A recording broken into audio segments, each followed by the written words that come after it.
Today we're going to take a look at the E-Series 3D scanning system and how we can use it to do some very simple reverse engineering. So you can see we have our scanner set up on our computer here. This is a pre-calibrated unit, so all we need to do is plug it in and open up the software, and we can start taking images of our part. And as you can see, when we press scan, these images automatically align directly to the model that's on screen. So we're just using a lazy Susan to rotate the part around and get the information that we need for reverse engineering. So today we're actually looking at just building a basic 2D profile of this part in order to make a foam outline for it. So in order to do that, we simply just took a few scans. We're going to combine those scans together, and now we're just going to export them out and bring all this information to Rhino. So very quickly, just like that, we can finish up our model and jump over to Rhino.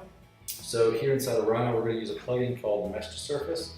Mesh to Surface is a very easy way to generate any sort of prismatic geometry, lofted or organic surfaces, or any sort of information you need to off of a 3D scan file.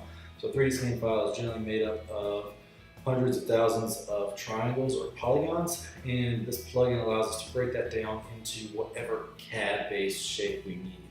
So right now we're actually coming in and taking some data points through the midplane of this part in order to generate a plane. And once we have that plane, we're going to do a little bit of modification as far as the size of the plane, and we're going to just chew it up a little bit more from a visual perspective just to get it square to where we think the part should be. So once we have all of this information done, now what we can do is we're going to come in and get the outside profile of this drill. So we're going to create a 3D sketch, and we're simply just going to start building a series of splines and lines around our part. Now I have sped up this process to about twice the speed of what it actually took, just for time's sake in the video. So this whole process took about a minute, minute and a half, but as you'll see here, it's just a very short 30-second clip. So we're simply just working around the outside shape of our part. We're using a little bit of the midline, and we're also coming in and trying to, anywhere that we don't have a midline, we're getting as close to that edge as we can. You possibly can. The accuracy requirements for this are not super tight, so we're really just more freehanding, making sure everything looks good and it's accurate within 20 thousandths or so of our part. That would be perfectly fine for this application, so that's what we're just keeping in mind.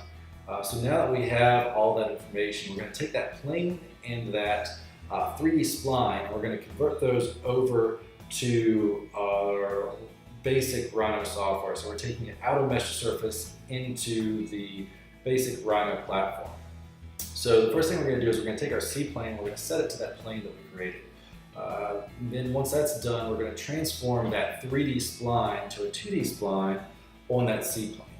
Now that we have that, we have all the information that we need to build a 2D profile for, say, a foam cutout or what have you. And just to show that off, we're going to go ahead and extrude that series of curves out as a surface, and we'll bring our scan file back in so we can see, we can pull that out, and we can bring that surface up to wherever we need to. So for a very quick and simple way of building out this sort of information, you can see it took us less than 4 or 5 minutes to do this entire process. It's very simple, very straightforward.